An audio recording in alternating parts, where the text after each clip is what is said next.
Hello बच्चों, कैसे हैं आप? Good evening everyone. तो कैसे तैयारी चल रही है आप लोगों की? फटाफट से आ जाइए और हम लोग आज इंपॉर्टेंट टॉपिक स्टार्ट करेंगे, मैथमेटिकल टूल्स। और इससे पहले कि मैथमेटिकल टूल्स पार्ट 1 मैंने आपको बता दिया है, जिसमें मैंने कुछ इंपॉर्टेंट फॉर्मूले का डिस्कशन किया था। जैसे कि क्वाड्रेटिक इक्वेशन के फॉर्मूले का डिस्कशन किया है मैंने, ट्रिग्नोमेट्री के फॉर्मूले का डिस्कशन किया, और साथ ही साथ मैंने कुछ बायनोमियल थ्योरम के भी फॉर्मूले का डिस्कशन किया, सीरीज़ के फॉर्मूले का डिस्कशन किया गया है। आज पार्ट 2 में हम लोग डिस्कशन करेंगे ग्राफ से रिलेटेड प्रॉब्लम, क्योंकि आप जब काइनेमेटिक्स पढ़ते हैं या डायनेमिक्स पढ़ते हैं तो ग्राफ के क्वेश्चंस बहुत पूछे जाते हैं। तो ग्राफ के क्वेश्चंस के लिए कौन सा ग्राफ क्या आपको एक्सप्लेन करता है, क्या बताता है, उसके बारे में डिस्कशन करेंगे। और फिर उसके बाद हम लोग डिफरेंशिएशन, इंटीग्रेशन की कुछ इंपॉर्टेंट कॉन्सेप्ट और फॉर्मूले को समझेंगे, और साथ ही साथ लॉग के कुछ इंपॉर्टेंट फॉर्मूले को भी हम आज डिस्कस करेंगे। ठीक है, तो पेन और कॉपी निकालिए, और अगर आप सो रहे हैं तो फटाफट से जग जाइए। अब ये सोने का टाइम नहीं है, क्लास 11th है, ये आपको ख़राब नहीं करना है। क्लास 11th बहुत इंपॉर्टेंट है, और इसी सीरीज़ में हम लोग स्टार्ट करते हैं मैथमेटिकल टूल्स 02। फटाफट से कॉन्सेंट्रेट होकर पढ़िए, बार बार प्रैक्टिस करिए, तो ये आप लोगों को फॉर्मूले अच्छी तरह से लर्न हो जाएंगे। ओके बच्चों, तो चलिए फिर स्टार्ट करते हैं। हम लोग सबसे पहले देखेंगे कि कोऑर्डिनेट ज्योमेट्री की कौन से बहुत इंपॉर्टेंट फॉर्मूलेज हैं जो आपके क्लास 11th के और 12th के फिजिक्स में यूज़ होंगे। ठीक है, तो यहाँ पे बेसिकली हम लोग डिस्कस करेंगे। ज्योमेट्री का तो वैसे बहुत ढेर सारा फॉर्मूला होता है, लेकिन हमें सारे फॉर्मूले का डिस्कशन करने की ज़रूरत नहीं है, हम कुछ पर्टिकुलर फॉर्मूले को ही डिस्कस करेंगे। ठीक है, तो चलिए हम लोग सबसे पहले डिस्कस करते हैं कुछ कोऑर्डिनेट ज्योमेट्री की इंपॉर्टेंट फॉर्मूले।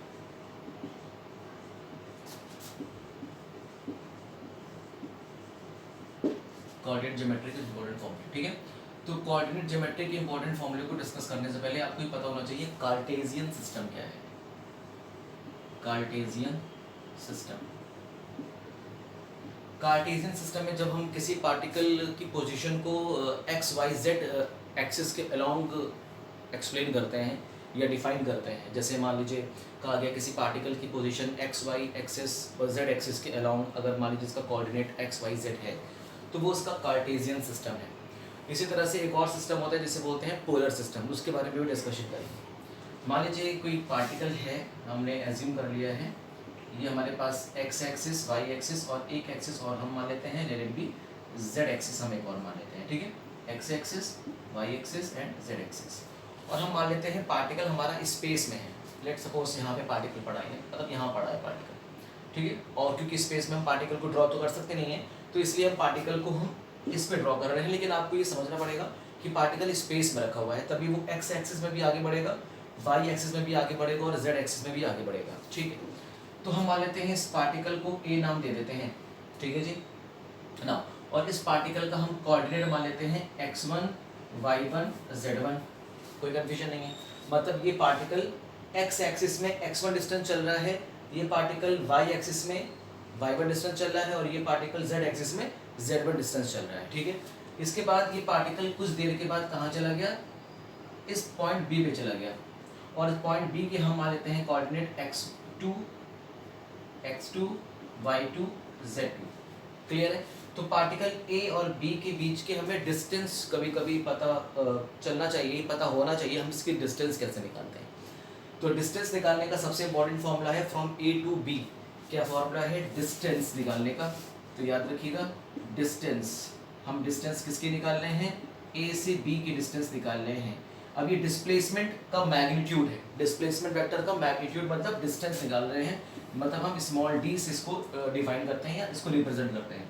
इसका फॉर्मूला होता है अंडर रूट के अंदर x2 माइनस x1 का स्क्वायर, x2 माइनस x1 का square plus y2 minus y1 का square plus z2 minus z1 का स्क्वायर। ये बेसिकली क्या होता है, ये बेसिकली a से b के बीच की डिस्टेंस होती है। तो आप किसी भी पार्टिकल के डिस्टेंस ओरिजिन से भी आराम से निकाल सकते हैं। ठीक है, तो ये डिस्टेंस का बहुत इंपॉर्टेंट फॉर्मूला है, इसे आप अच्छी तरीके से नोट डाउन कर लीजिए। ठीक है, चलिए अब हम लोग देखते हैं कि इक्वेशन ऑफ लाइन, क्योंकि कोऑर्डिनेट ज्योमेट्री चल रहा है, तो कोऑर्डिनेट ज्योमेट्री में हम लोग एक तो कार्टेशियन सिस्टम समझेंगे और दूसरा हम लोग क्या समझेंगे, इक्वेशन ऑफ लाइन देखेंगे। अच्छा, कार्टेशियन सिस्टम के बाद हम पोलर सिस्टम भी देखेंगे, लेकिन कुछ देर के बाद। ठीक है, उसको हम कुछ देर के बाद समझेंगे। तो कार्टेशियन सिस्टम आप इसको फटाफट से नोट कर लीजिए, और इसको हम रफ करते हैं।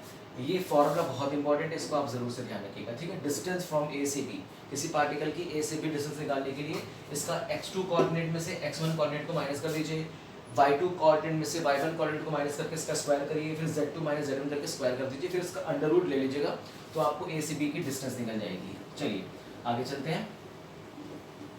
अब हम लोग कुछ इंपॉर्टेंट और डिस्कशन करते हैं। इक्वेशन ऑफ लाइन की, इसकी बात करेंगे, इक्वेशन ऑफ लाइन की बात करेंगे, ठीक है। चलिए इक्वेशन ऑफ लाइन की देखते हैं। इक्वेशन ऑफ स्ट्रेट लाइन, तो सबसे पहले यहाँ पे आप हेडिंग डाल दीजिए equation of straight line, straight line का इक्वेशन। अब स्ट्रेट लाइन के इक्वेशन को हमें कैसे फाइंड आउट करना है, कैसे निकालना है, ये आपको पता होना चाहिए, ठीक है। देखिए एक स्ट्रेट लाइन का हम इक्वेशन कैसे निकालते हैं, हमें दो कोऑर्डिनेट्स पता होने चाहिए, आई मीन पार्टिकल का दो पोजीशन के कोऑर्डिनेट्स पता होने चाहिए। जैसे कि मान लीजिए कि हमारे पास एक पार्टिकल है ए, और वही पार्टिकल कुछ देर के बाद चला गया किसी पॉइंट बी पे। अभी पार्टिकल किसी ए पॉइंट पे था और कुछ देर के बाद वो पार्टिकल किस पे चला गया, बी पॉइंट पर चला गया। तो हमें पार्टिकल ए का पोजीशन वेक्टर पता होना चाहिए और पार्टिकल बी का भी पोजीशन वेक्टर पता होना चाहिए, जैसे हम कोऑर्डिनेट भी बोलते हैं। क्या बोलते हैं? कोऑर्डिनेट बोलते हैं। मान लीजिए इस पार्टिकल का कोऑर्डिनेट है x1 y1 z1। अब मान लें सिर्फ और xy एक्सिस पे हम बात कर रहे हैं, अभी किसकी बात कर रहे हैं, xy एक्सिस लेके चलते हैं, ठीक है। क्योंकि जो लाइन का इक्वेशन होता है, किसी भी लाइन का जो इक्वेशन आप xy प्लेन में निकाल सकते हैं, ठीक है। चलिए x1 y1 और इस पार्टिकल का जो कोऑर्डिनेट है वो b पॉइंट पे कितना है, x2 y2 है। अब एक जाहिर सी बात है, एक स्ट्रेट लाइन बनेगी, a से b की एक स्ट्रेट लाइन बनेगी। अब इस स्ट्रेट लाइन जो बनी है ए बी, इसका इक्वेशन कैसे निकालेंगे? इसका इक्वेशन निकालने का एक इंपॉर्टेंट फार्मूला है, वो आप फार्मूला अच्छे तरीके से याद कर लीजिए। इसका फार्मूला देखिए क्या होता है। इसका एक फार्मूला ये होता है कि y minus y one is equal to y2 minus y one upon x2 minus x1 bracket में x माइनस x1। सारे कोऑर्डिनेट्स आपको पता है, यहाँ पे y1 x1 आपको पता है, x2 y2 आपको पता है, पुट करिएगा तो इसमें x और y के टर्म्स में आपको एक इक्वेशन मिल जाएगा लाइन का। अच्छा, अगर ये पता है तब तो ठीक ही ठीक है।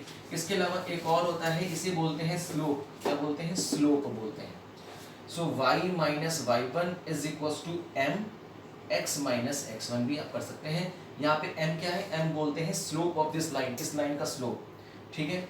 तो यहाँ पे आप लिखना चाहें लिख दीजिए, m इज व्हाट, m है आपका स्लोप ऑफ दिस लाइन, इस लाइन का स्लोप, ठीक है। और यहाँ पे m की वैल्यू होगी कितनी? m की वैल्यू होगी y2 minus y one upon x2 minus x1। और स्लोप को हम एक और टर्म से डिनोट करते हैं, जैसे मान लीजिए कि ये जो लाइन है हॉरिजॉन्टल के साथ कितना एंगल ड्रॉ कर रही है, late it B theta angle draw कर रही है। तो इसका टैन थीटा निकालते हैं। क्या निकालते हैं?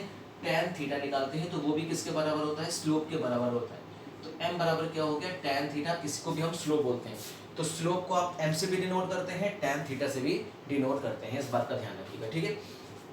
तो याद रखिएगा, ये भी आपका क्या होता है? स्लोप होता है, और m भी आपका स्लोप होता है। अच्छा, अब बात आती है कि m कब पॉजिटिव होता है, कब नेगेटिव होता है। इसमें बच्चों को काफ़ी कन्फ्यूजन भी होती है, ठीक है। अब हम इतनी बातें तो समझ में आई थिंक आपको आ गई होगी। ये इक्वेशन ऑफ लाइन का इंपॉर्टेंट फॉर्मूला है, इसे आप ज़रूर से नोट करिए, ठीक है। और इसकी जगह पे आप अगर मान लीजिए लाइन का स्लोप दिया गया है तो उठा के सीधा स्लोप यहाँ पुट कर दीजिएगा और वैल्यूज पुट करिएगा तो आप लाइन का इक्वेशन निकल जाएगा। चलिए, तो फॉर्मूला अच्छी तरह से नोट करिए, बहुत इंपॉर्टेंट है। इसके बारे में हम और डिस्कशन करने वाले हैं, स्लोप के बारे में। अच्छा, एक बात मैंने आपको बताया था, जब हम इस एंगल को हम एंटी क्लॉकवाइज घुमाते हैं तो हम थीटा को पॉजिटिव लेते हैं, मैंने आपको बताया था। तो आपको याद रखना होगा कुछ बात, थीटा को जब हम एंटी क्लॉकवाइज घुमाएंगे, कैसे घुमाएंगे?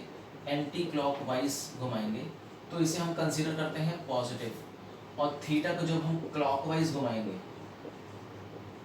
तो इसे कंसीडर करेंगे नेगेटिव। अभी हम थीटा को कैसे घुमा रहे हैं? एंटी क्लॉकवाइज घुमा रहे हैं, तो मतलब इसको पॉजिटिव कंसीडर करेंगे, ठीक है जी। चलिए, होप सो कि यहाँ तक बात समझ में आपको आ गई होगी। तो इसको फटाफट से पहले कॉपी करिए, फिर हम लोग और आगे डिस्कशन करते हैं कि कब हम पॉजिटिव और लेंगे, कब हम नेगेटिव और लेंगे, ठीक है। चलिए, यहाँ पे थीटा को देखो हम पॉजिटिव और नेगेटिव किस सेंस में लेते हैं। पहले तो हम थोड़ा सा स्लोप के बारे में बता दें आपको कि स्लोप क्या होता है। तो इसको हम रफ कर देते हैं, रफ करके हम स्लोप के बारे में अब आपको थोड़ा सा डिस्कस करते हैं, ठीक है। रफ करते हैं इसको, चलिए।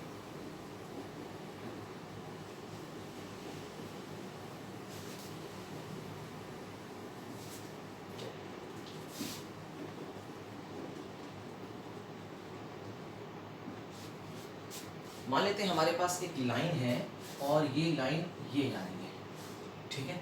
चलिए अब कोई दिक्कत नहीं, इसके कोऑर्डिनेट हम मान लेते हैं x1 y1 और ये मान लेते हैं x2 y2। दो पॉइंट है, एक पॉइंट यहाँ पे एक पॉइंट यहाँ पे, इसके कोऑर्डिनेट्स। अब देखिए ये जो डिस्टेंस होती है ना, इसे आपको क्या बोलते हैं, इसे बोलते हैं हम y2। क्या बोलते हैं, y2 बोलते हैं। तो आप इसको ध्यान रखिएगा, ये टोटल डिस्टेंस कितनी है, y2 है, ठीक है। अच्छा ये डिस्टेंस कितनी है टोटल, मैं कोऑर्डिनेट को ऊपर की तरफ बना रहा हूँ, ठीक है। x1 y1, ये डिस्टेंस कितनी है y1 और ये डिस्टेंस कितनी है y2 है, कोई कन्फ्यूजन नहीं है। अच्छा ओरिजिन से ये डिस्टेंस कितनी होगी x2 और ये डिस्टेंस कितनी होगी x1। तो ये डिस्टेंस है आपकी x1 और यहाँ से लेकर यहाँ तक की डिस्टेंस है आपकी x2। बोलिए कोई कन्फ्यूजन, बहुत अच्छी बात है। अब ये जो लाइन है ये हॉरिजॉन्टल के साथ कुछ एंगल बना रही होगी, लेट इट बी थीटा। कितना एंगल बना रही होगी, थीटा एंगल बना रही होगी। तो ये लाइन आपके पास है y2, ये है y1, तो ये आपको पता चलेगा ये कितना है, ये होगा y2 माइनस y1। अच्छा आपको ये पता है x2, ये पता है x1, तो आपसे अगर ये पूछें ये कितना होगा तो आप क्या बताएंगे, x2 minus x1, x2 minus x1 बताएंगे। कोई कन्फ्यूजन तो नहीं है, बात समझ में आ रही है ना। अब देखिए बहुत ध्यान से, tan थीटा बराबर क्या होगा, tan थीटा बराबर होगा y2 minus y1 upon x2 minus x1, y2 minus y1 upon x2 minus x1। इसी को क्या बोलते हैं, स्लोप ऑफ दिस लाइन, इसी को बोलते हैं स्लोप। और स्लोप को हम डिनोट करते हैं m से। किसे डिनोट करेंगे, m से डिनोट करेंगे, इस बात का ध्यान रखिएगा, ठीक है। अब याद रखिए कुछ पॉइंट, इफ अगर थीटा अगर 90 डिग्री से कम है, अगर थीटा 90 डिग्री से कम है तो याद रखिएगा ये जो स्लोप है जिसे हमने किससे डिनोट किया है, स्मॉल m से डिनोट किया है, ये होगा पॉजिटिव। क्या होगा, पॉजिटिव होगा। दूसरी बात, इफ अगर थीटा की वैल्यू 90 डिग्री से बड़ी होगी, जैसे मान लीजिए थीटा लाइन ऐसे जा रही है ना, ऐसे जा रही है, तो थीटा की वैल्यू अगर 90 डिग्री से बड़ी हो गई तो ऐसी सिचुएशन में जो आपका स्लोप होगा जिसे आप m से डिनोट करते हो वो क्या हो जाएगा, नेगेटिव हो जाएगा। और मान लीजिए ये जो थीटा है जिसे हम स्लोप बोलते हैं, अगर ये x एक्सिस के अलोंग है, मतलब x एक्सिस और लाइन के बीच में एंगल 0 डिग्री है, मतलब थीटा की वैल्यू क्या है, 0 डिग्री है। If theta is equals to 0 degree, अगर थीटा 0 हो जाएगा मतलब tan थीटा 0 हो जाएगा। और tan 0 की वैल्यू कितनी होती है, sin 0 अपॉन cos 0। sin 0 मतलब 0 और cos 0 मतलब 1, मतलब 0/1 दैट इज 0 हो जाती है। इसका मतलब आपका स्लोप जिसे आप m से डिनोट कर रहे हो ये कितना हो जाएगा, 0 हो जाएगा। स्लोप 0 कब होगा, जब थीटा 0 हो जाएगा। ये थीटा 0 कब होगा, जब लाइन x एक्सिस के पैरेलल हो जाएगी। याद रखिएगा, line is parallel to x axis, जब लाइन x एक्सिस के पैरेलल हो जाएगी तब स्लोप 0 हो जाएगा। एक और कंडीशन याद रखिएगा, इफ अगर थीटा 90 हो गया, बिल्कुल स्ट्रेट हो गया, मतलब x एक्सिस के परपेंडिकुलर हो गया, तो इस सिचुएशन में क्या होगा, if theta is 90 degree, then उस समय स्लोप जिसे आप m से डिनोट करते हैं ये कितना हो जाएगा, tan 90। tan 90 मतलब sin 90 अपॉन cos 90। sin 90 होता है 1 और cos 90 होता है 0, तो 1/0 मतलब इन्फिनाइट हो जाता है, तो यहाँ पे स्लोप क्या हो जाएगा, इन्फिनाइट हो जाएगा। तो ये तीन सिचुएशन आपको याद रखनी होगी क्योंकि फिजिक्स में इसका यूज़ अक्सर होगा और आपको फ्रिक्वेंटली यूज़ इसका किया जाएगा, ठीक है।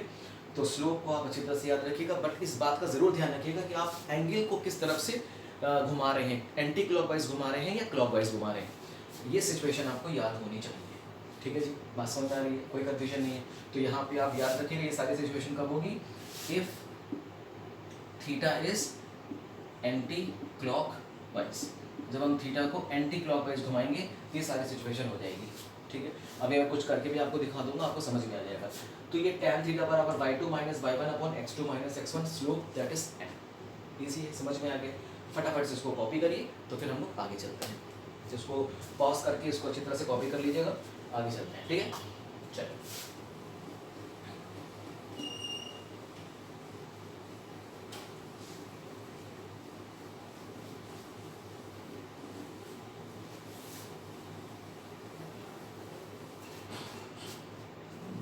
चलिए अब थोड़ा सा बड़ा एंगल बना देते हैं।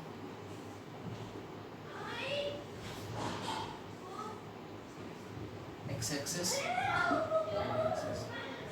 जेड एक्सिस, ठीक है। ये आपका ओरिजिन है 0, ठीक है। चलिए अब यहाँ पे हम लोग अलग अलग सिचुएशन देखते हैं। अब हम देखेंगे यहाँ पे equation of line, equation of line, line की इक्वेशन। अब अलग अलग सिचुएशन पे लाइन की इक्वेशन अलग अलग होगी। जैसे मान लीजिए y is equals to M X plus C है, तो ये भी एक लाइन का इक्वेशन है, ये भी एक लाइन का इक्वेशन है। यहाँ पे m क्या है, यहाँ पे m है स्लोप, और यहाँ पे स्लोप कैसा दिखाई दे रहा है, पॉजिटिव। तो यहाँ पे स्लोप कैसा है, पॉजिटिव है। अच्छा स्लोप पॉजिटिव है तो इसका मतलब ये क्या है, थीटा की वैल्यू 90 डिग्री से कम होगी तभी स्लोप पॉजिटिव है।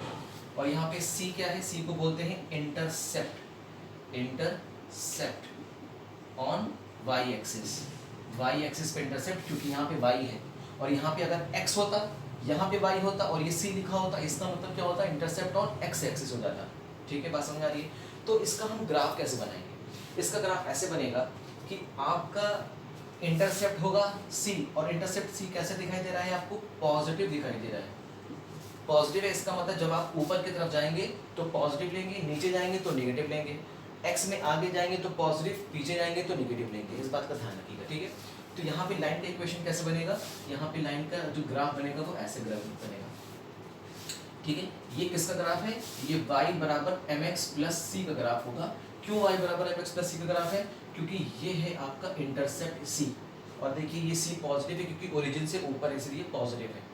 और यहाँ पे ये आपका क्या है, थीटा, और थीटा आपको दिखाई दे रहा है 90 से छोटा है। यहाँ पे थीटा आपको क्या दिख रहा है, 90 से छोटा है, इसलिए स्लोप कैसा है, यहाँ पे स्लोप कैसा है, पॉजिटिव स्लोप है। और देखिए स्लोप आपको यहाँ पे कैसा दिखाई दे रहा है, पॉजिटिव दिखाई दे रहा है। तो कभी भी y बराबर एम एक्स प्लस सी लिखा है तो इसका ग्राफ हम ऐसे बनाएंगे कार्टेशियन सिस्टम में। और अगर ग्राफ कहीं ऐसा बना है तो आप याद रखिएगा ये किसका ग्राफ है, y बराबर एम एक्स प्लस सी का ग्राफ है, जिसपे स्लोप भी पॉजिटिव होगा और इंटरसेप्ट भी पॉजिटिव होगा। ठीक है, बात समझ में आ रही है, ईजी है। अब देखिए कि इफ अगर c बराबर 0 है, c बराबर 0 होने का मतलब ये है कि ये लाइन कहाँ से स्टार्ट हो रही है, ओरिजिन से स्टार्ट हो रही है। तो c बराबर 0 होने का मतलब ये होता है कि line starts from origin, line कहाँ से स्टार्ट हो रही है, ओरिजिन से स्टार्ट हो रही है। और इसका ग्राफ हम कैसे बनाएंगे, इसका ग्राफ हम ऐसे बनाएंगे, x axis, y axis, z axis, और लाइन स्टार्ट फ्रॉम ओरिजिन। तो लाइन ये ओरिजिन से स्टार्ट हो रही है, ये ग्राफ बन जाएगा आपका y बराबर mx का। ये किसका ग्राफ है, y बराबर mx का ग्राफ होगा, क्लियर है। और यहाँ पे ये एंगल आप याद रखिएगा, ये एंगल क्या है, थीटा। और यहाँ पे स्लोप को हम क्या बोलेंगे, m बराबर tan थीटा बोलते हैं, ठीक है, इजी है। और आपको m बराबर मैंने अभी बताया, m बराबर क्या होता है, y2 minus y1 upon x2 minus x1। y2 minus y1 को बोलते हैं चेंज इन y, और x2 माइनस x1 को बोलते हैं चेंज इन x। जब भी आपका कहीं चेंज वर्ड आ जाता है तो डेल्टा लगा देते हैं। इसका सिंबल क्या होता है, delta of y upon delta of x। ये फिजिक्स में आपको बहुत देखने को मिलेगा। ये एवरेज वैल्यू, क्या बोलते हैं, एवरेज वैल्यू, इसे बोलते हैं एवरेज वैल्यू, एवरेज वैल्यू, ठीक है। और किसकी एवरेज वैल्यू है, y की एवरेज वैल्यू है with respect to x, x के रिस्पेक्ट में y की एवरेज वैल्यू है, ठीक है। तो इसको आप फटाफट से कॉपी करिए, ठीक है। ये तो आपका इक्वेशन ऑफ लाइन हो गया, आपको समझ में आ गया। इक्वेशन ऑफ लाइन एक ये हो सकता है, y बराबर एम एक्स प्लस सी हो सकता है, इस तरह का होगा। तो आपको समझ में आ गया क्या क्या सिचुएशन बन सकती है। देखिए और भी इक्वेशन ऑफ लाइन हो सकते हैं, चलिए डिस्कस करते हैं क्या होगा। इसको आप पॉज करिए, नोट डाउन करिए, फिर आगे हम लोग डिस्कस करते हैं। चलिए इक्वेशन ऑफ लाइन देखिए और क्या होगा।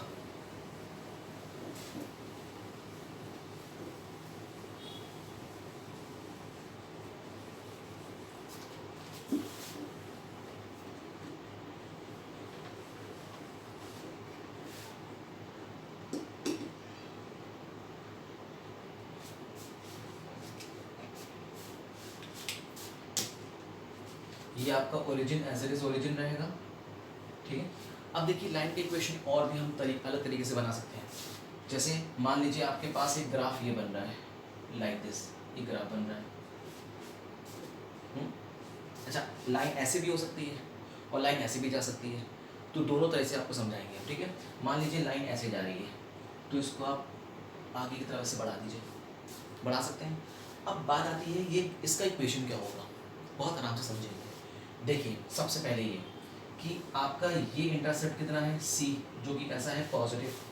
अब बात करते हैं एंगल की। लाइन एक्स एक्सिस के साथ कितना एंगल बना रही है, तो लाइन या तो ये एंगल लो या तो ये एंगल लो। अब बात करते हैं एंगल हम लेंगे कौन सी, हम एंगल ये वाली लेंगे। कौन सी लेंगे, ये एंगल लेंगे। और जब हम कैसे जाएंगे, क्लॉकवाइज जाते हैं तो एंगल को हम माइनस में ले लेते हैं। आपको कुछ ध्यान है, एंगल को किस में लेते हैं, माइनस में ले लेते हैं। तो यहाँ पे थीटा को किस में लेंगे, माइनस में लेंगे, क्योंकि आप थीटा कैसे घुमा रहे हैं, क्लॉकवाइज घुमा रहे हैं, तो थीटा किस में होगा, माइनस में होगा। ईजी है, समझ में आ गया। तो याद रखिएगा, जब इस तरह का सिचुएशन हो जाएगा थीटा को हम माइनस में लेंगे। या फिर और करके देखिए, अगर मान लीजिए आप इसको क्लॉकवाइज घुमा रहे हो, मतलब एंटी क्लॉकवाइज घुमा रहे हो, if you are going anti clockwise, तो यहाँ पे अगर जो थीटा बनेगा वो 90 डिग्री से बड़ा बनेगा। और थीटा अगर 90 डिग्री से बड़ा होता है तो स्लोप क्या होता है, माइनस होता है। तो चाहे आप इस तरह से स्लोप को माइनस कर दीजिए, चाहे इस तरह से स्लोप को माइनस कर दीजिए, दोनों बात सेम है। ठीक है, तो याद रखिएगा, यहाँ पे इंटरसेप्ट सी, यहाँ पे इंटरसेप्ट सी कैसा मिल रहा है आपको, पॉजिटिव मिल रहा है। और स्लोप कैसा मिलेगा आपको, स्लोप एम आपको नेगेटिव मिलेगा। क्यों नेगेटिव मिलेगा, समझ में आ गया। चाहे आप इसको क्लॉकवाइज घुमाइए तो भी थीटा नेगेटिव होगा, और चाहे आप इसको एंटी क्लॉकवाइज घुमाइए, क्योंकि यहाँ पे थीटा 90 डिग्री से बड़ा हो गया, तो भी स्लोप क्या हो जाएगा, नेगेटिव हो जाएगा। स्लोप नेगेटिव क्यों है, क्लियर हो गई होगी बात आई थिंक आपको, कि यहाँ पे थीटा 90 डिग्री से बड़ा है। इसलिए मैंने कहा कोई एक एंगल लेके चलिए, या तो एंटी क्लॉकवाइज या तो क्लॉकवाइज। तो मेरा सजेशन ये है कि आप अभी सिर्फ और सिर्फ कौन सा एंगल लेके चलिए, एंटी क्लॉकवाइज के एंगल लेके चलिए। क्लॉकवाइज अभी कंसीडर करने की जरूरत है, सिर्फ मैं समझाने के लिए मैंने आपको बता दिया। एंटी क्लॉकवाइज सारे एंगल लेके चलिए। तो थीटा 0 से बड़ा है, इस वजह से स्लोप किस में हो जाएगा, माइनस में आ जाएगा। तो इक्वेशन ऑफ लाइन क्या बनेगा, y बराबर, अब स्लोप तो नेगेटिव है, इसका मतलब माइनस mx, और इंटरसेप्ट कैसा है, पॉजिटिव, तो c। ये बनेगा इक्वेशन ऑफ लाइन, y बराबर माइनस एक्स प्लस सी, अगर लाइन इस तरह से हो रही है। बताइए, इजी है, समझ में आ गई, कोई कंफ्यूजन तो नहीं है, क्लियर। चलिए, अब यहाँ से आपको कुछ इंपॉर्टेंट चीज़ समझ में आ गई कि स्लोप कैसा है, नेगेटिव है। ठीक है, चलिए एक चीज़ एक तरह से और समझ सकते हैं। जब आप इसको क्लॉकवाइज घुमा रहे हैं, कैसे घुमा रहे हैं, क्लॉकवाइज घुमा रहे हैं, तो क्लॉकवाइज घुमाने से क्या होता है, थीटा नेगेटिव होता है। और एंटी क्लॉकवाइज घुमा रहे हैं, और एंटी क्लॉकवाइज घुमाने में थीटा क्या होता है, 90 डिग्री से बड़ा है। अब आप कहेंगे सर जब हम इसको क्लॉकवाइज घुमा रहे हैं तो थीटा तो पॉजिटिव होना चाहिए, थीटा पॉजिटिव होना चाहिए। तो जब आप इसको एंटी क्लॉकवाइज घुमा रहे हैं और 90 डिग्री से बड़ा है, तो tan 90 प्लस थीटा किस में आ गया, सेकंड क्वाड्रेंट में आ गया। और सेकंड क्वाड्रेंट में साइन और कॉसेक पॉजिटिव होता है, बाकी सब नेगेटिव होता है। इस वजह से tan किस में आ जाता है, नेगेटिव, एंगल नेगेटिव में आ जाता है। चलिए, तो ये आप ध्यान रखिएगा, बहुत ज़्यादा डेप्थ में समझने की ज़रूरत नहीं है। फिजिक्स में जो चीज़ें यूज़ होने वाली बस वही डिस्कस करेंगे हम लोग, ठीक है। बाकी आप इक्वेशन ऑफ लाइन एक ये भी बन सकता है, जब इक्वेशन ऑफ लाइन ये होगा तो इसका ग्राफ आप इस तरह से बना सकते हैं, या अगर ग्राफ इस तरह से दिया गया है तो इक्वेशन ऑफ लाइन को आप ये लिख सकते हैं। ठीक है जी, चलिए इसको फटाफट से कॉपी करिए, फिर हम लोग और आगे चलते हैं। और कौन सा इक्वेशन ऑफ लाइन बन सकता है, देखिए इसको यहाँ से थोड़ा सा रफ कर देते हैं, यहाँ से इसको भी थोड़ा सा रफ कर देते हैं।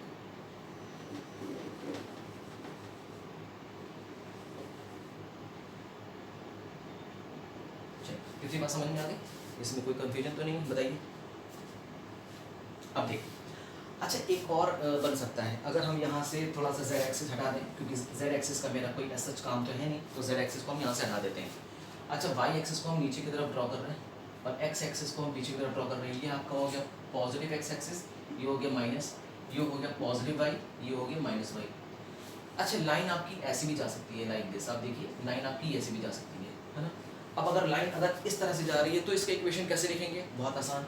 पहले तो देखिए ये इंटरसेप्ट कहाँ है, y एक्सिस पे, और कितना इंटरसेप्ट कर रहा है, माइनस सी का इंटरसेप्ट कर रहा है।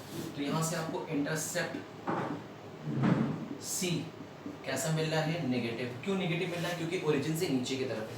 अच्छा, स्लोप की बात करें तो देखो थीटा, और थीटा कैसा है, 90 डिग्री से कम है, और जब थीटा 90 से कम होता है तो स्लोप कैसा मिलता है, पॉजिटिव मिलता है। तो यहाँ पे स्लोप कैसा होगा आपका, इट विल बी पॉजिटिव। क्यों पॉजिटिव है बता दीजिए, theta is less than 90 degree. अब इक्वेशन ऑफ लाइन आराम से लिखिए, y बराबर m कैसा है, पॉजिटिव, तो प्लस mx, और इंटरसेप्ट कैसा है, माइनस, तो माइनस c। तो y बराबर mx माइनस c, ये बन गया इक्वेशन ऑफ लाइन इस सिचुएशन में। ठीक है, तो लाइन ऑफ इक्वेशन यहाँ पे क्या हो जाएगा, y बराबर mx माइनस c हो जाएगा। बताइए कितना आसान है, समझ में आ गई कि नहीं, कोई दिक्कत तो नहीं है। चलिए इसको फटाफट से कॉपी इसको भी करिए, फिर आगे हम लोग डिस्कस करते हैं और कुछ इंपॉर्टेंट डिस्कशन, ठीक है। खराब कर देते हैं हम।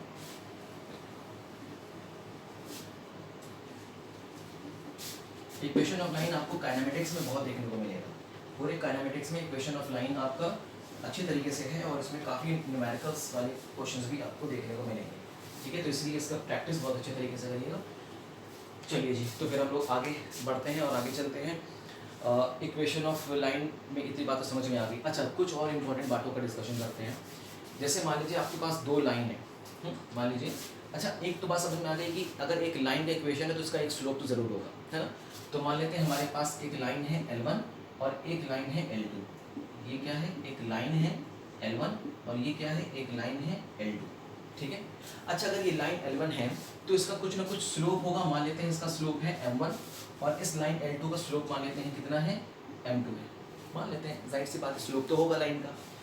तो अब सिचुएशन, दो इंपॉर्टेंट सिचुएशन आपको याद रखनी है लाइन के केस में, कि अगर दो लाइन आपस में परपेंडिकुलर हैं, if two lines are perpendicular to each other, like मान लीजिए एक लाइन ऐसी है और एक लाइन ये है L2।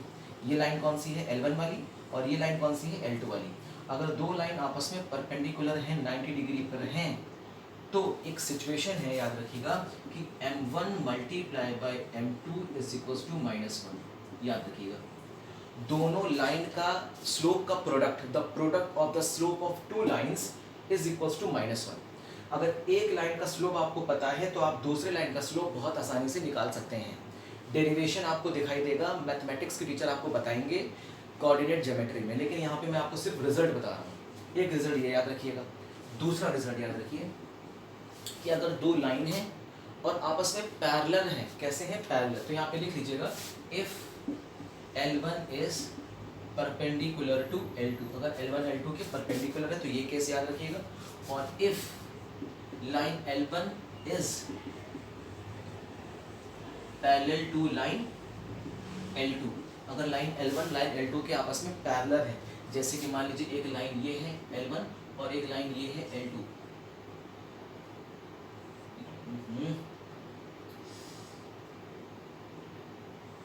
ठीक है ना। दो लाइंस आपस में कैसे हैं, पैरेलल। और अगर दो लाइन आपस में पैरेलल होंगी तो दोनों के स्लोप आपस में बराबर होंगे। तो अगर मान लीजिए इस लाइन का स्लोप है M1 और इस लाइन का स्लोप है M2, तो याद रखिएगा M1 is equals to M2 होगा, ठीक है जी, क्लियर है। तो ये दो इंपॉर्टेंट पॉइंट आप जरूर से ध्यान रखिएगा। ये जी समझ में आ गया। चलिए, तो यहाँ पे इक्वेशन ऑफ लाइन को हम यहीं पे रोकते हैं, क्योंकि इक्वेशन ऑफ लाइन में इससे ज़्यादा और कुछ आपको भी समझने की ज़रूरत नहीं है। डिफरेंशिएशन इंटीग्रेशन जब बताएंगे तो थोड़ा सा और डिस्कस करेंगे इसके बारे में, ठीक है। अब हम लोग थोड़ा सा बात कर लेते हैं पैराबोला के इक्वेशन जैसे लिखते हैं। तो चलिए इसको रफ करते हैं, फटाफट से इसको कॉपी कर लीजिएगा, पॉज करके कॉपी करिएगा, ठीक है।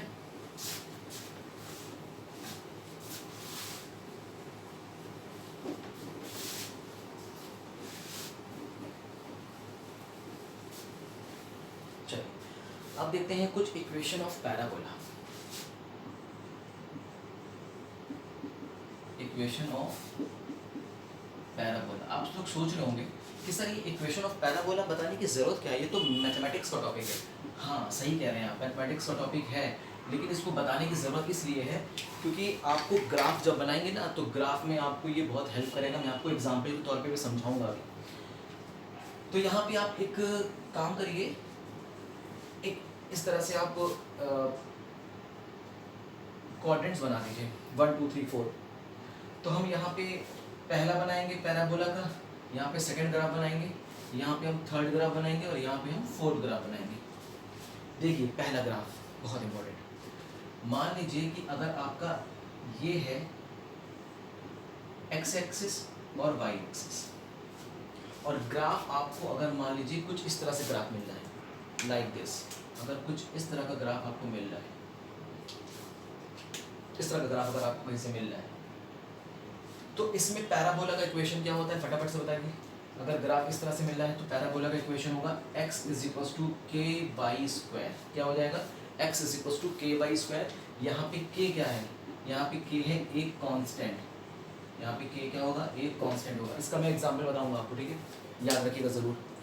और मान लीजिए कि सेकंड केस में अगर मान लीजिए कि आपको अगर ग्राफ इस डायरेक्शन में नहीं मिल रहा है, इसके अपोजिट मिल रहा है, लाइक इस तरह से ग्राफ मिल रहा है। तो ये भी पैराबोला का ग्राफ है। किसका ग्राफ है? पैराबोला का। तो इसमें पैराबोला का इक्वेशन क्या होगा? x = -k² तो यहाँ पे माइनस साइन लग जाएगा, ठीक है, इजी है। और थर्ड केस देखिए, थर्ड केस में मान लीजिए आपके पास ये एक्सिस है, x एक्सिस, y एक्सिस, और मान लीजिए पैराबोला अपवर्ड डायरेक्शन में है। कैसे है? अपवर्ड डायरेक्शन में है। तो ये भी पैराबोला का ग्राफ है, ये सारे पैराबोला के ही ग्राफ है। तो इसमें पैराबोला का इक्वेशन क्या होगा? इसमें पैराबोला का इक्वेशन होता है y = kx², ठीक है। और आप फोर्थ तो समझ भी गए होंगे, बहुत आसान है। फोर्थ क्या होगा? फोर्थ सिचुएशन क्या हो सकती है? मान लीजिए अगर आपका ये एक ग्राफ है x और y एक्सिस में, और मान लीजिए इस बार पैराबोला डाउनवर्ड डायरेक्शन में है। कैसे में है? Downward, like this.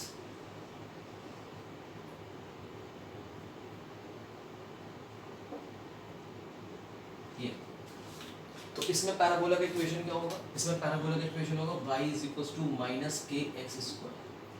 तो ये सारे पैराबोला के जितने इक्वेशंस हैं ये आपको डेफिनेटली याद करने चाहिए, ये बहुत ही ज़्यादा इंपॉर्टेंट है, ठीक है। इसको ध्यान से रखिएगा, कौन किसके डायरेक्टली प्रोपोर्शनल के स्क्वायर में होता है, कौन किसके डायरेक्टली प्रोपोर्शनल के स्क्वायर में नहीं होता है, ये चीज़ आपको थोड़ा सा ध्यान रखनी पड़ेगी। अब बात करते हैं सर इसके एग्जाम्पल क्या हो सकते हैं, बताते हैं। देखिए, आपको पता है, मैं आपको एक एग्जाम्पल के तौर पर समझा देता हूँ। आपको पता है कि when body start from rest, जब बॉडी रेस्ट से स्टार्ट होती है तो हम इनिशियल वेलोसिटी को क्या लेते हैं? 0 ले लेते हैं। तब काइनेमेटिक्स का सेकंड इक्वेशन क्या है? What will be the second equation of kinematics? Displacement = ut + ½ at², यही तो है। अब यहाँ पे u का टर्म क्या है? 0, तो डिस्प्लेसमेंट बराबर मिल जाएगा 1/2 at², मिल जाएगा, कोई कंफ्यूजन नहीं है। यहाँ से आप देख रहे हैं एक्स रिलेशन तो कांस्टेंट है, क्योंकि यूनिफॉर्मली एक्स रिलेटेड मोशन का इक्वेशन है। तब आपका a कांस्टेंट, 1/2 कांस्टेंट, तो आपको दिखाई दे रहा है displacement is directly proportional to t²। तो देखिए कुछ ये किसी इस तरह से तो कुछ दिख रहा है क्या? ये कुछ इस तरह से दिखाई दे रहा है क्या? s की जगह पे x देखिए, t की जगह पर y देखिए। और अगर मैं पूछूं कि अगर मैं ग्राफ प्लॉट कर दूं फटाफट से डिस्प्लेसमेंट वर्सेस टाइम के बीच में, तब आप खुद समझ सकते हैं कि ग्राफ कैसे बनेगा। अब आप खुद बताएंगे कि ग्राफ कैसे बनेगा। बताइए ग्राफ कैसे बनेगा? ग्राफ कैसे बनेगा? अब ग्राफ ऐसा बनेगा। अच्छा एक चीज़ देखिए, ग्राफ ये भी बन सकता है क्या? बिल्कुल बन सकता है, क्योंकि s क्या है? डिस्प्लेसमेंट, और डिस्प्लेसमेंट की वैल्यू नेगेटिव में जाती है, तो इसलिए आप ग्राफ बना सकते हैं, और ऊपर भी ग्राफ आप ले सकते हैं, कोई कंफ्यूजन नहीं है। चलिए यहाँ पे देखिए, इसका एग्जाम्पल मैंने समझा दिया। तो अगर s मतलब डिस्प्लेसमेंट और टाइम के बीच में अगर ग्राफ प्लॉट करेंगे तो इस तरह से ग्राफ आपको मिलेगा, आप उस तरह से देख सकते हैं। क्लियर है? अच्छा एक और एग्जाम्पल मैं आपको बताता हूँ। ये एग्जाम्पल नंबर 1 हो गया, ये एग्जाम्पल नंबर 1 हो गया। मतलब क्यों पढ़ रहे हैं, हमें क्या ज़रूरत है पढ़ने की, वो देखिए। अच्छा एग्जाम्पल नंबर 2 भी देखिए। आपको पता है यूनिफॉर्मली एक्सेलरेटेड मोशन का थर्ड इक्वेशन क्या होता है? v² बराबर होता है u² + 2as। अब अगर बॉडी स्टार्ट फ्रॉम रेस्ट हो रही है, अगर बॉडी रेस्ट से स्टार्ट हो रही है, तो हम u बराबर क्या ले लेंगे? 0 ले लेंगे। उस केस में क्या हो जाएगा? v² = 2as हो जाएगा। देखिए 2 भी कांस्टेंट है और एक्सेलरेशन a भी कांस्टेंट है, तो आपको दिखाई दे रहा है v² is directly proportional to s। अभी v² is directly proportional to s कुछ दिखाई दे रहा है क्या? v² is directly proportional s कुछ दिखाई दे रहा है? किसके तरह दिखाई दे रहा है?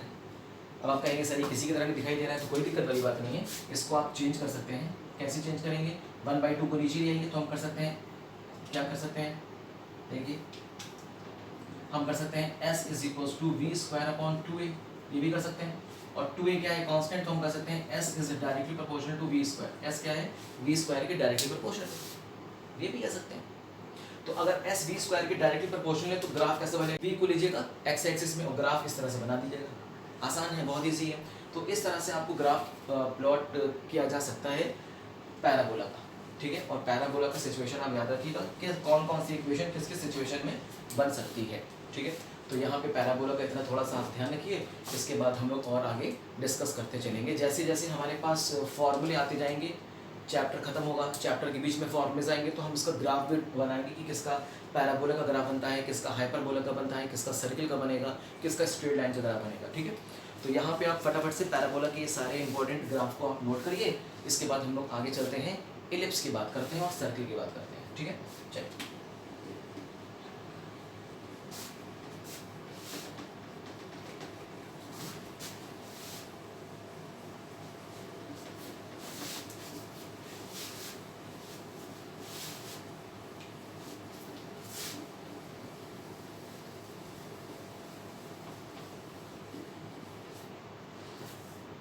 अब आ जाइए फटाफट से इक्वेशन ऑफ इलिप्स। अब इक्वेशन ऑफ इलिप्स की बात करते हैं। क्यों जरूरत पड़ रही है इलिप्स की इक्वेशन की, ये आपको पता चलेगा जब आप एसएचएम पढ़ेंगे। आपका एक टॉपिक आएगा एसएचएम, सिंपल हार्मोनिक मोशन, इसमें आपको थोड़ा सा इलिप्स का इक्वेशन देखने को मिलेगा, ठीक है। इक्वेशन ऑफ इलिप्स, चलिए इलिप्स की इक्वेशन देखिए। इलिप्स क्या है भाई, इलिप्स कैसे दिखाई देता है, कुछ फ्लैटेंड दिखाई देता है ना, ऊपर से कुछ चपटा हुआ दिखाई देता है लाइक दिस। ये क्या है आपका इलिप्स, बोलते ये है इलिप्स, ठीक है। और इलिप्स में आपको पता है क्या होता है, दो फोकस होते हैं, F1 F2, टू फोकस होते हैं। इसको मान लीजिए F1 फोकस और इसको मान लीजिए F2 फोकस। और आपको ये पता होना चाहिए, इसे बोलते हैं मेजर एक्सिस, इसे बोलते हैं माइनर एक्सिस। तो याद रखिएगा ये डिस्टेंस आपकी होती है B और ये डिस्टेंस आपकी होती है A, और हम A को क्या बोलते हैं, सेमी मेजर एक्सिस, ठीक है। और B को हम क्या बोलते हैं, सेमी माइनर एक्सिस। क्लियर है, इजी है, बात समझ में आ गई। तो ये एक इक्वेशन ऑफ इलिप्स है, और ग्राफ ऑफ इलिप्स है, उसका इक्वेशन क्या होता है, x square upon a square plus y square upon b square is equal to 1। ये किसका इक्वेशन है, ये इलिप्स का इक्वेशन है, जरूर याद रखिएगा, ये आपसे पूछा जाता है एग्जाम में, 101% ही पूछा जाएगा एग्जाम में, ठीक है। पूछा क्या जाएगा, पूछा नहीं जाता है, मतलब इसके कुछ इंपॉर्टेंट न्यूमेरिकल्स में काम जरूर पड़ता है इलिप्स का। तो ये हो गया इक्वेशन ऑफ इलिप्स। अच्छा, इक्वेशन ऑफ इलिप्स में आपको एक और चीज़ मिलेगी, एसेंट्रिसिटी। क्या मिलती है, एसेंट्रिसिटी मिलती है। ये एसेंट्रिसिटी को हम ई से डिनोट करते हैं, ये बताता है कि हमारा इलिप्स कितना चपटा है, इलिप्स कितना चपटा है। इलिप्स जितना ज़्यादा चपटा होता जाएगा, एसेंट्रिसिटी की वैल्यू उतनी बढ़ती जाएगी, और इलिप्स जैसे जैसे जैसे जैसे ऊपर इलोंगेट होता जाएगा, एसेंट्रिसिटी की वैल्यू डिक्रीज होती जाएगी। एसेंट्रिसिटी को हम ई से डिनोट करते हैं, और एसेंट्रिसिटी का फॉर्मूला होता है C अपॉन A। अब आप कहेंगे सर C क्या होता है, ओरिजिन से लेकर किसी एक फोकस की डिस्टेंस, ये फोकस दिखाई दे रहा है, ये ओरिजिन दिखाई दे रहा है, ओरिजिन से F1 के बीच की डिस्टेंस होती है C। अब बात करते हैं, C की वैल्यू होती है अंडर रूट के अंदर A square minus B square होती है। इसका डेरिवेशन करने की जरूरत नहीं है, बस इतना ही समझिए। सो एसेंट्रिसिटी बराबर आपका हो जाएगा under root A square minus B square upon A। ये एसेंट्रिसिटी का इंपॉर्टेंट फॉर्मूला है, अगर आप इसको याद कर सकें तो अच्छी बात है, और नहीं याद कर सकें तो भी अच्छी बात है। तो ऐसे कोई ऐसा खास इसका यूज़ होगा नहीं, बट मैं आपको इतनी चीज़ बता दूं कि इस इलिप्स के लिए, इलिप्स के केस में जो एसेंट्रिसिटी की जो वैल्यू होती है वो कहाँ से कहाँ तक लाई करती है, तो आप ये ज़रूर लिख लीजिएगा, for ellipse the value of eccentricity is greater than 0 and less than 1। Eccentricity की वैल्यू जो होती है वो 0 से बड़ी होती है और 1 से छोटी होती है। आप इसका थोड़ा सा ध्यान रखिएगा, ठीक है। बाकी आप होप्स हो कि आपको समझ में आ गए, डेरिवेशन करने की आपको अभी सच ज़रूरत नहीं है, आप बस इतनी अच्छी तरह से याद रखिए, इलिप्स के केस में इसकी वैल्यू 0 से 1 होती है। अच्छा, अब हम लोग इसके बारे में इसके आगे हम लोग डिस्कस करेंगे। आप लोग कोऑर्डिनेट बनाना तो आप लोग सीख ही गए हैं, इसके कोऑर्डिनेट्स क्या हो जाएंगे, A, 0 हो जाएगा, और इसकी क्या हो जाएगा, 0, B हो जाएगा। कोऑर्डिनेट्स से कोई लेना देना नहीं है। तो ये आपका कौन सा है ग्राफ, ये आपका एक इलिप्स का ग्राफ है। ग्राफ किसका है, इलिप्स का है, और इलिप्स का इक्वेशन आप याद रखिएगा, इसको स्टार बना के याद रखिएगा, ठीक है जी। चलिए, इलिप्स हो गया, अब इसके बारे में बात करते हैं, सर्किल के बारे में बात करेंगे। चलिए सर्किल देखते हैं, इसको कॉपी कर लीजिए, तो उसको हम अब फटाफट से रफ कर देते हैं।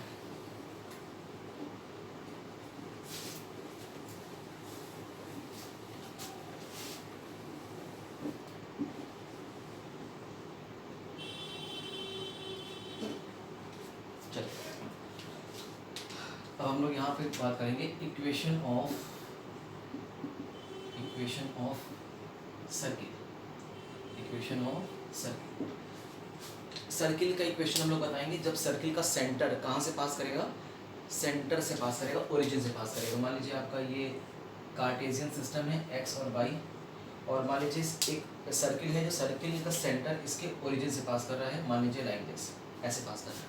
तो सर्किल का सेंटर कहाँ पे है, इसके ओरिजिन पे है। तो मान लीजिए तब इस केस में जो सर्किल का इक्वेशन बनेगा वो क्या बनेगा, x square plus y square is equal to a square. अब आप कहेंगे सर ये ए क्या है, ये ए होता है रेडियस, ये क्या है, ए रेडियस। तो यहाँ पे लिख लीजिए ए है आपका radius of circle, radius of circle के रेडियस।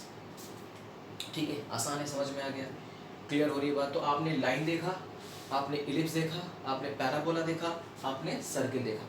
अब इन सबको हम एक कंबाइंड करके एक बढ़िया सा ग्राफ बनाएंगे और देखेंगे कि स्ट्रेट लाइन के लिए एसेंट्रिसिटी की वैल्यू क्या होती है, इलिप्स के लिए क्या होती है, हाइपरबोला के लिए क्या होती है, पैराबोला के लिए क्या होती है और सर्किल के लिए क्या होती है। चलिए इसको फटाफट से कॉपी करिए, इससे ज़्यादा और कुछ आपको समझने की जरूरत नहीं। अभी एक्सपोनेंशियल का भी ग्राफ आपको बना के दिखा देंगे। इसको रफ करते हैं, फटाफट से रफ करें। चलिए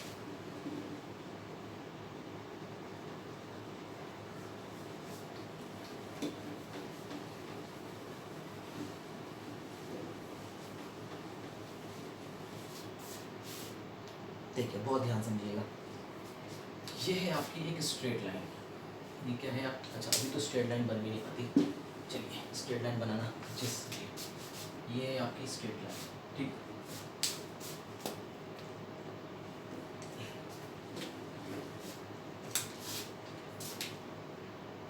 चलिए स्ट्रेट लाइन, ये है आपकी एक स्ट्रेट लाइन, स्ट्रेट लाइन।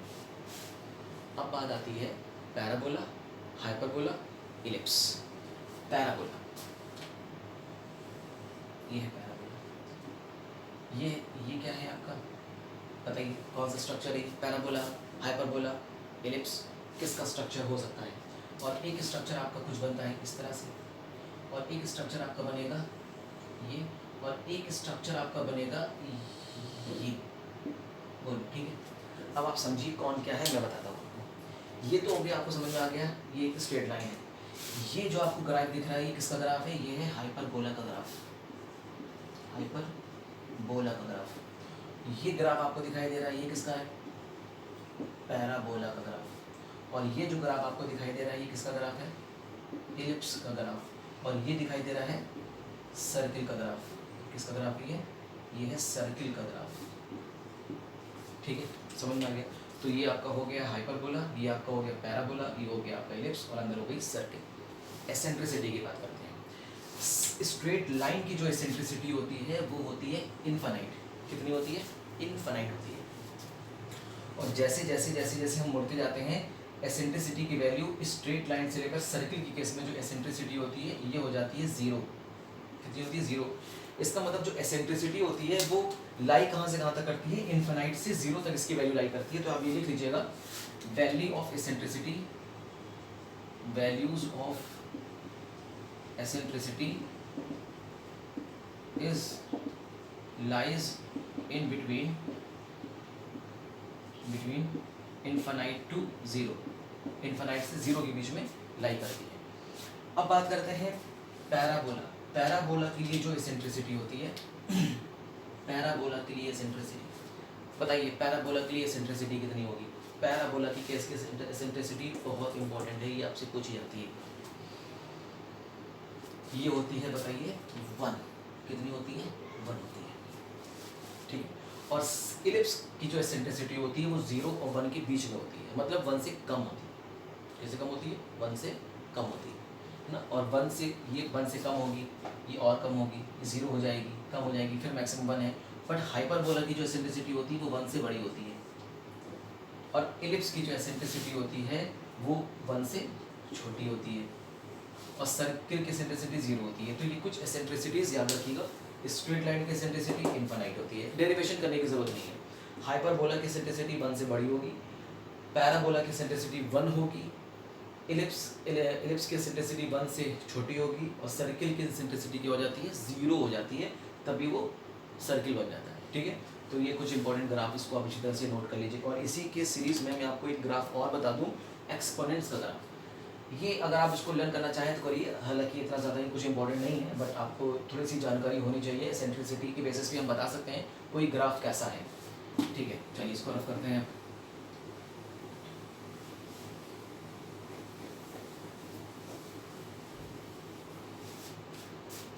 अब मान लीजिए आपके पास एक्सपोनेंशियल का ग्राफ, एक्सपोनेंशियल ग्राफ। एक्सपोनेंशियल का ग्राफ हम कैसे ड्रॉ करेंगे, बहुत आसान है। देखिए, पहला मान लीजिए y है is the function of e की power minus kx, y is the function of e की पावर माइनस kx का फंक्शन। ये फंक्शन आप देखिए बहुत इंपॉर्टेंट। और दूसरा मान लेते हैं y is equals to the function of kx। y e की पावर प्लस के एक्स का फंक्शन है और y e की पावर माइनस के एक्स का फंक्शन है। दोनों क्लास में हम ग्राफ कैसे ड्रॉ करेंगे बताएं।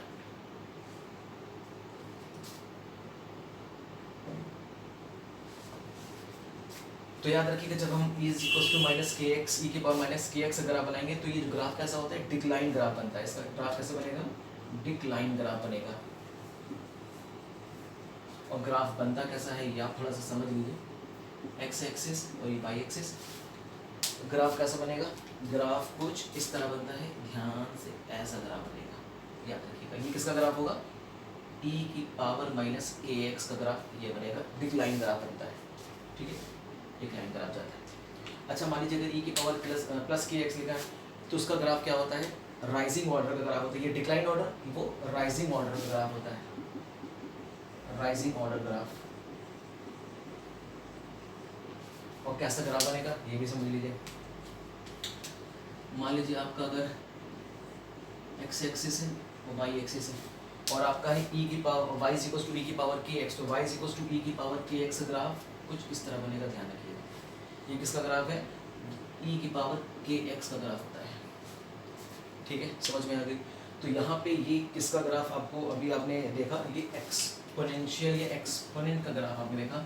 और एक्सपोनेंट को हम किसे डिनोट करते हैं, ई से डिनोट करते हैं, याद रखिएगा, ई से डिनोट किया जाता है। तो यहाँ पे तो हमने ग्राफ की बात करी, लेकिन एक ग्राफ हमारा रह गया जिसे हम बोलते हैं हाइपरबोला का ग्राफ। वो लास्ट में, अब इसको हम हाइपरबोला का ग्राफ आपको बता देते हैं और जिससे कि आपकी और क्लियरिटी बन जाएगी, ठीक है।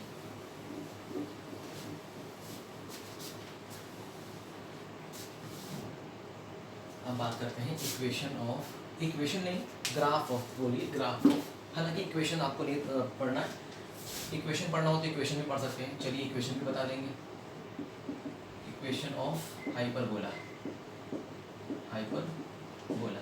अब हाइपरबोला के इक्वेशन और इसका ग्राफ कैसे बनेगा जरा समझते हैं, देखिए।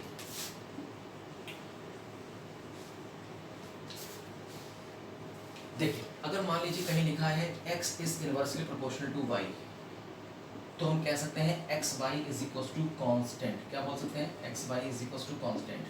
अगर ये कहीं दिखाई देना तो ये किसका ग्राफ है, ये है हाइपरबोला का ग्राफ। अब हम लोग डिस्कशन बाद में करेंगे क्योंकि काफ़ी ऑलरेडी लेंथ की वीडियो बन चुकी है।